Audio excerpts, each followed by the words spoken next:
Welcome back, my APP humans. This is a potential podcast with Tracy Lee. This is episode 11 if you count the trailer and 10 if you don't. So it's a new month. We did Jesus Pod month last month, and now we're going to do a little something I call Be Better month.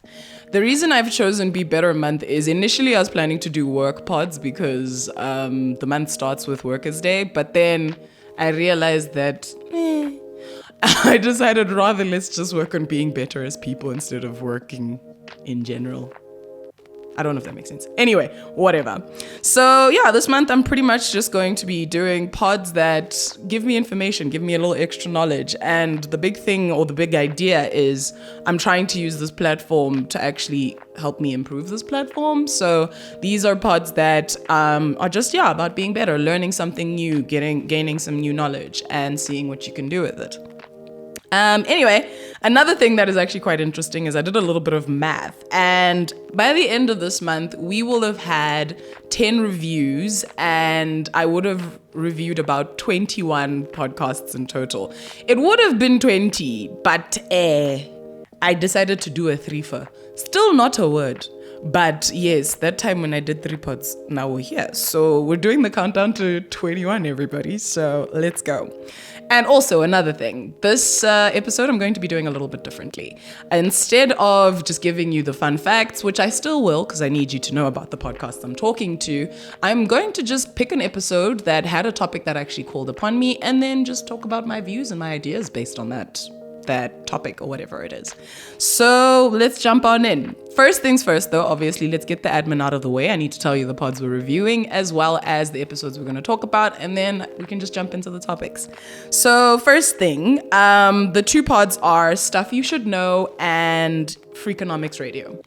So I chose these 2 because one, Stuff You Should Know felt like, that sounds great for Be Better month. And then Freakonomics Radio is because there's a lot of really hard topics in Freakonomics Radio that make me think a little bit, but also just the fact that I don't listen to things that make me think too hard. But in this case, I was like, no, let me push myself and learn something about a topic that I don't necessarily know a lot about. And I think it would be super valuable. So let's get in. Let's get into Stuff You Should Know. So the show concept is all in its name. It's literally stuff that you don't know that you should, or at least in their opinion.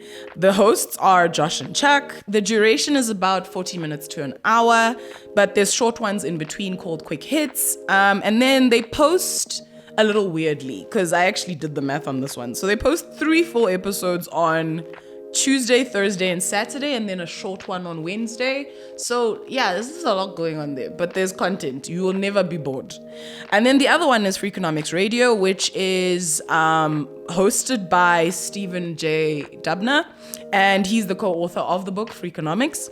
In their words, it's the hidden side of everything. So the same type of vibe as the other podcasts like Stuff You Should Know, but just another contender. And then their duration is about 30 to 58 minutes.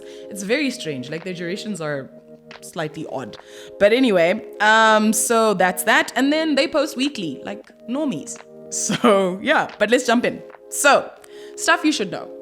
The topic or the episode that I chose was how attachment theory works. Yes, it's heavy. But I was like, let's go heavy, rip the Band-Aid, and let's do this thing. So I'm sure we've all heard about attachment theory and the various just attachment styles and the different things that come as a result of your childhood and how you attach and how you grow as a person. And I was like, you know what, let's learn about attachment theory. It's there, it's stuff I should know, so let's know about it. The thing that is interesting about attachment theory is the fact that it starts with your parents. I guess we all kind of know this, and I feel like it's ingrained in us, but it's kind of cool to put words to it. There's different kind of stages of attachment, different things that kind of lead to you attaching the way you do as you go through your life. So there's pre-attachment stage, which is from birth to 3 months. There's indiscriminate attachment, which is 6 weeks to 7 months. This is when preference is given to primary and secondary caregivers. Then there's discriminate attachment, which is 7 to 11 months, and then multiple attachment. And then that discriminate attachment is when kids have more anxiety around strangers type of thing, but they're attached to the ones that they know. And they also have separation anxiety whenever they're separated from their primary people. And then there's multiple attachments, which is after 9 months, where they can attach to people outside of their primary circle. I thought about this and I'm like, obviously at these ages, you're not actually aware of what you're doing as you're doing it. So I sat there and I'm like, okay, maybe I can unpack in my life when I started developing my attachments. And I'm like, I can't remember what I was thinking at 11 months. Let's be serious now. So I was like, cool, great information, but now we're here. But anyway, let's get into the actual meat. So these 4 stages lead us to the 4 patterns of attachment. And these are the ones I actually want to talk about. So there's ambivalent attachment, which is very distressed when a parent leaves. It's as a result of poor parental availability. Children feel like they can't depend on their caregivers. Avoidant attachment, which is they avoid their parents or caregivers because they don't show a preference between them and a complete stranger, which I thought was quite interesting. Disorganized, which is a confused mix of behavior, sometimes disorientated or like confused. I was like, geez, that's quite hectic. But they lack a clear attachment pattern, which I was like, deep, okay? And then they're secure, the one that everyone is aiming for, which is when you're secure, you know that whenever you're attached to someone, when they leave, they're coming back. So personally, when I read about these, I was like, cool, what attachment style do I have? And I realized that I think I have different attachment styles to different people. And I think it's mostly just because I might be disorganized. Hold on. Anyway, whatever. Because I think it's because of the fact that I feel secure attachment to my mother, but I think I'm more of an avoidant with my father. So I guess that mix and the just sheer part between the two is the reason why I have the styles I have, because I do find myself attached in a certain way to some people and not to others. But the thing that's quite interesting about attachment theory is the fact that, like, when you spend time with people, you start realizing how attached, and not in this case, but like attached you are in different ways, and how there's certain things that people do or ways you interact that kind of like affect you in certain ways, which I thought was quite cool. It's fun to learn about things like this, and the reason I wanted to learn about something like this is because of the fact that I feel to grow, you kind of have to go back to the beginning a little bit, and it's hard obviously to remember who you were at 11 months, but it is interesting to kind of go back and reflect on what is it that is happening now and trying to figure out what happened earlier and that type of vibe, especially obviously if you're trying to actually, you know, have kids and go into, you know, caring about others and stuff like that. But yeah, so I was like, let's get into it. Honestly, the thing that had truly tripped me up was how early you can mess your kids up. I was like, well, anyway, so yeah, that's what I learned about attachment theory. I actually read up a little bit more on it, and it's actually quite deep and it's quite interesting. I'm actually going to put a link in when I post this episode to the website that I read it on. It's actually the same website that I used in my introverts versus extroverts episode, so I kind of trust them. I already put them up, so we're now. But yes, so that is that. So then the next pod is Freakonomics Radio. And with this one, I went a different direction. Instead, I chose knowledge as opposed to something more emotional. So the episode I picked is Google getting worse? The reason I picked this episode is, one, I have been thinking about Google as a whole and just the ecosystem and how many different apps and things they try and so many things that are available. I personally have a Google ecosystem. My phone is attached to my Google. A lot of my accounts are attached to my Google. Also, I use Google Docs, Google Sheets, all of the things. I use Google Calendar, and you don't realize how integrated it is in your life. And I was like, cool, let's actually find out a little bit about Google and what's going on. In this episode specifically, I picked it obviously for those reasons, but actually in this episode specifically, they're just talking about the search functionality and how it's actually just changed from what initially was happening in the beginning. The interesting things that were kind of said in this episode were the fact that we had so many search options before Google even came to being. I didn't realize that we had so many options, like things like meta search and dogpile. These things were all there, but then Google came along and their whole goal was to make sure that search was easier, faster. And another thing that they added that those other search functionalities didn't necessarily have is they added ratings. So the way they did it is if someone had used certain links in the bibliography, those, like, they algorithmed before algorithm was algorithming, if that's a thing. So they literally took what people preferred the most, or the ones that were the most clicked on for the reference to this topic, and then they pumped those up. So it was a thing of the best information would find its way to you the fastest and at the top of the list. That was the initial plan. And then eventually Google realized money. So then it became about ads. I'm literally summing this up. You need to listen to the episode to hear what they're saying. But pretty much what happened was the profitability of Google is all about advertising, because they started doing this new thing, which was selling ad space in searches. So it's kind of like if you think of the Yellow Pages for all you children out there. The Yellow Pages is a book that had all the people that do the things you want them to do before there was a Google's. So anyway, so it's kind of like the Yellow Pages, except they go through the whole of the Yellow Pages and find the best ones based on other people using those best ones and then serving them to you. So Google realized that it's profitable for them to sell the search functionality. So people are now paying to be at the top of the list. The thing that is actually quite interesting that I did learn from this is that what would happen before, or at the initial part of this idea, is the people who would pay for their searches to be at the top are generally better people. Like their resources or whatever it is that they're providing you are the best versions. So if someone is willing to pay for the thing that they're selling you, or like pay for the thing that they're selling you to be shown to you first, you'll find that it's actually usually better.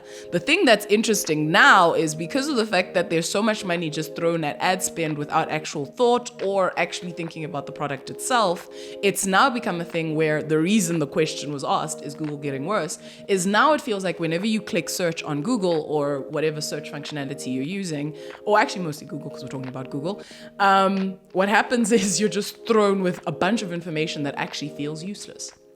Now, that feels like counterintuitive to what they were trying to do initially. So they actually had a conversation with the Google lady. Well, there was a lady from Google who came and discussed. And she said something interesting. She's like, making you pay because the only way to actually make Google the way we kind of want it, if you want only the best results for what you're looking for, would be making you pay, like subscribing to Google. And they're saying making you pay would actually go against the goal of Google as a whole, because the idea that they're trying to keep is they're trying to keep democratized access to information. Democratized, a word I learned.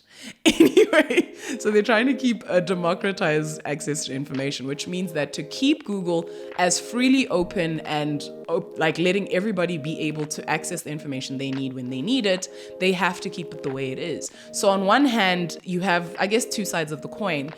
You're asking yourself, it takes me much longer to find the information I need when I search something on Google. But then on the other side, the reason it takes me that long is because they're making sure that everyone is able to access so many things. Also, just because of the fact of how many things they've done as a result of that. I mean, Google, as I said, has created a full ecosystem. They've created different things and they're innovating and creating in so many other ways. Smart cars, all of those great things. Google Maps being one of the number one navigations in the world. So it's a thing where you have to ask yourself. It's actually ironic. The guy says it in the episode, Steven, that is his name, yes. So Steven says it in the episode to the lady from Google. He's like, so should I just shut up, suck it up, and be happy that you guys are giving me this? And she's like, no, not necessarily. We want you to complain. We want you to give us queries and questions and, come at us with different things that you require and ways we can be better. But understand that we do need to take the time to develop those things if we are going to continue to keep Google what it is, which is free and open for all to be able to access the information that they need. Now, I went on the pathway, I went down the rabbit hole, but the thing that kept just recurring in my head is the chokehold that Google has upon me. Because as I said, I have a whole ecosystem. Everything, a lot of my information is linked to pieces of Google in some way. It's the reason I chose my phone, because I need Google services. I'm sorry. I'm not gonna lie, guys. America and China just need to be okay again so I can get a Huawei, because Samsungs are expensive. Anyway, and also I'm not getting an iPhone. Whoever comes at me with iPhone nonsense, don't come at me. I'm not getting an iPhone. I refuse to get an iPhone. It's a lot of money, and just no. Okay, so I was just like, look, with all the other options, I'm trying to get the best phone for the best price, and then Huawei's like, nah, bruh, we don't do Google. And then I'm like, so then what am I doing? It's a lot. It caused me panic, so I just got a Samsung. But now I need to get a new Samsung, and then I realized Samsung is expensive. I'm going in a bit of a loop, but we're here. So I say all of this to say, Google. Interesting. If you ever want to find out more about it, I really would go down the rabbit hole, just simply because of the fact that you don't realize how much of your life is actually linked to Google and how much information they actually have on you. All these little information companies. Maybe that's another thing I must go on a tip about. But yes, all these little information companies. But Google knows a lot about you, dog. Like, legit. Just take a second and think about it. Actually, oh my gosh, I once did this thing where I went on Google and I went into my trip history, whatever. Google asks me questions about places I was a long time ago. And I feel like I know you know where I went. But also, I don't like that you know where I went. The robots are taking over. Anyway, whatever, I said it. I'm a conspiracy theorist as well. Ooh, maybe we should do conspiracy theories. Anyway, different types aside. So that's the reason I went on those two. Guys, honestly, I'm trying this. We're freestyling. We're trying something different. And I love the fact that I have this freedom and this ability to do this. So I do want to hear you guys' thought. This is Be Better Month. And the idea is that I'm trying to be better. I'm trying to add a little bit of knowledge to my brain and see what happens as I add a little bit of knowledge to my brain. So to close this guy off, just to go back to my little script that I didn't look at as much. Be so proud, friends. Please like, subscribe, share, do all the things. Cue the point on the screen. I know that I don't point at anything because my editor didn't decide to himself he's going to put different buttons. Instead, he decided to put it in the corner and make me look crazy. But it's fine. We ain't got beef. We're not fighting. Maybe we are. Whatever. Anyway, so I figured let me leave you guys with a deep quote to leave you thinking. And the quote that actually came to me, I've heard it in various forms from different people, but I found the actual quote and I wanted to say it to you guys. And the quote is, "Without knowledge, action is useless. Knowledge without action is futile." This quote is by Abu Bakr, and I want you guys to kind of ponder this during the course of this month, because as much as I'm giving you all of this information and we're going down this pathway, I do also want to be held accountable to, cool, you learned something. What are you doing with this information and how is it changing your life? I don't just want to throw information at you, and I don't want the information to just be there for the sake of being there. It also needs to be something that we take on and do something with, because I do find that we spend a lot of time listening and taking in a lot of just knowledge, and you think just by having the sheer knowledge that you're doing something with it, but you're actually not. If it's not changing your life, if you're not doing anything with it, what is the point? So in Be Better Month, I am not just coming for people's necks. I am coming for my own. I am trying to apply a little bit of greater thinking to the things that I've learned as I learn them. So in this case, I am trying to pay more attention to my attachment styles and how it's flowed from different things in my life and where it comes from, and trying to be a little bit more self-aware, but also something a little external, like I said with Google, where I'm trying to be more aware of, I'm throwing all of this information at this, I guess, I don't know, I can't even call it an ether because it probably is like a bubble, a drive, a cloud. Yeah, a cloud. I'm throwing it all into a colorful Google colored cloud. And I need to understand exactly what's going on with that information. Where is it going? What is it being used for? We all know that Google was actually sued for some, privacy things at some point. People broke into people's things. But anyway, so I say all of that to say, please keep that quote in mind. And I really want you to ponder it as we go through this month, because I am going to throw a lot of knowledge at you, but I also would like that knowledge to convert itself to wisdom. And then another quote that I heard from my neighbor as I was fetching the bin. I just thought this quote was cool. I want to say that it links to the things I was talking about, but I just thought it was cool and I figured let's just throw it in. And the quote was, "Hard times make hard men. Hard men make easy times. Let's say that properly. Hard times make hard men. Hard men make easy times. Easy times make weak men. Weak men make hard times." There's something about that quote that had my brain reeling, because it makes you review so many things. And a friend of mine just shared with me that the meaning of that quote, because he explained it to me, is you're constantly having to raise warriors, people who are ready to fight the existence that is life. And now I'm just kind of thinking about that as well. So I want you to take that and, I guess, put it in your pipe and smoke it. Sounds so old-timey. Anyway, we're here. So, my friends, the people who listen to me on a bi-weekly and maybe weekly soon basis, we made it through something different in APP, in HD. My crew, I love you all, and I'm so grateful that you've given me this little piece of internet and you're willing to go on this journey with me. This has been a Potential Podcast with Tracy Lee. I pray this podcast and I live up to our potential.